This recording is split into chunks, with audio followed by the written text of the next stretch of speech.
Tonight, News 34 Pizza Week continues with a stop at the Oakdale Commons. Our special pizza correspondent, Mike Tanzini, shows us how Factory by Beer Tree is brewing up the perfect pizza to partner with its craft beer. Would this be all right That'd here? be good right there. All right, and we're going to just do a little, just do your little shimmy action. Little shimmy, shimmy, shake. There it is. All right, we're out. Beautiful. Nice and clean. Yes. Shake, shimmy, pivot, turn. Are these dance moves? Well, not quite. These are the moves that you need to master if you're going to be a successful pizza maker at Factory by Beer Tree Brew, an anchor tenant located at the ever-improving Oakdale Commons. Known for its good vibes and wide selection of cold, crisp craft beer, Factory also offers both traditional and non-traditional pizza pies to keep people coming back.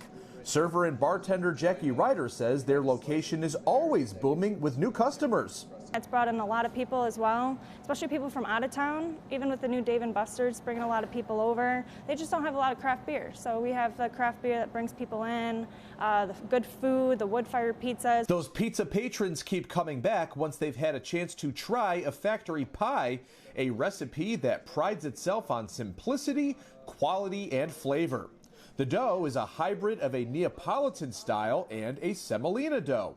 Now both of those doughs are high in protein and gluten, which makes for an airier, softer, chewier, but crisp pizza crust on the outside too as well. The dough is lightly coated in flour on both sides, and all of the air is pressed out, which is critical for even cooking.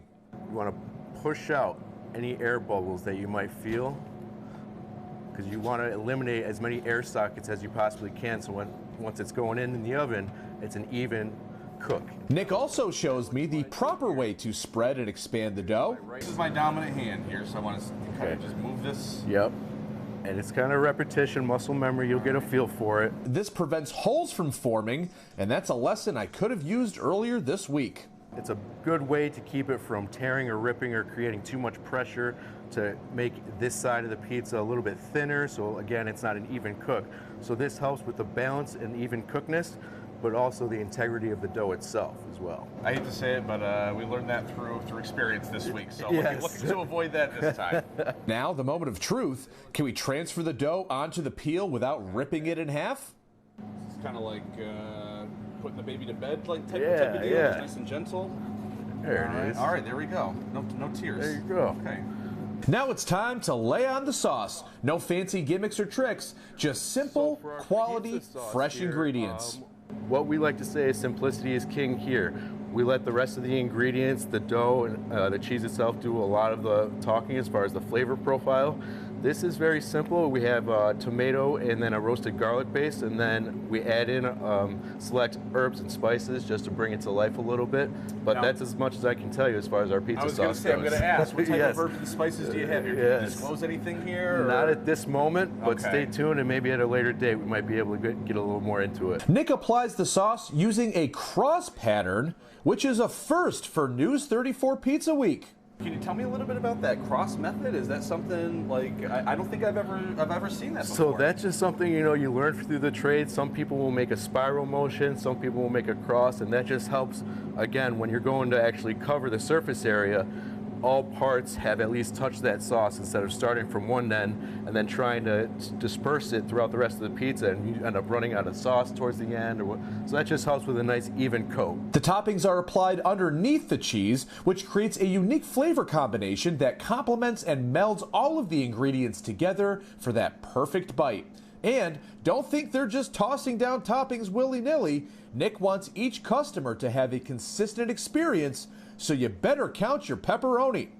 I don't want a single pepperoni under 24 or 25. Okay, I think we're like at 22 and a half. Okay. And trying to get creative there. There's another half.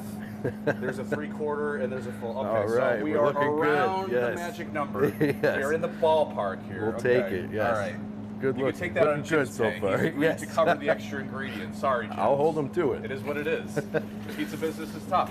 We top the pies with a special trifecta of mozzarella, provolone, and cheddar cheeses, and we carefully place it into the 600 to 800 degree wood fire oven. We shimmy, shimmy, shake it in, Little shimmy, shake. There it is. All right, we're out. Beautiful. Nice and clean. and swing and pivot when it's taken out. The pivot. Pivot and turn, yes. The And pivot right is down. key. All right.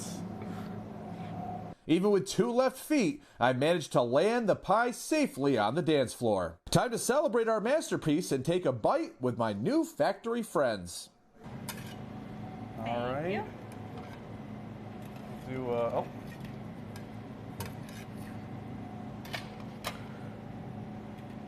All right, and here we go. I think one bite, everybody knows the rules. That's what they say. All right. Cheers. Cheers. Good pizza, Jackie. Yeah, I know, right? You guys did great. At the Oakdale Commons, Mike Tanzini, face full of pizza, News 34.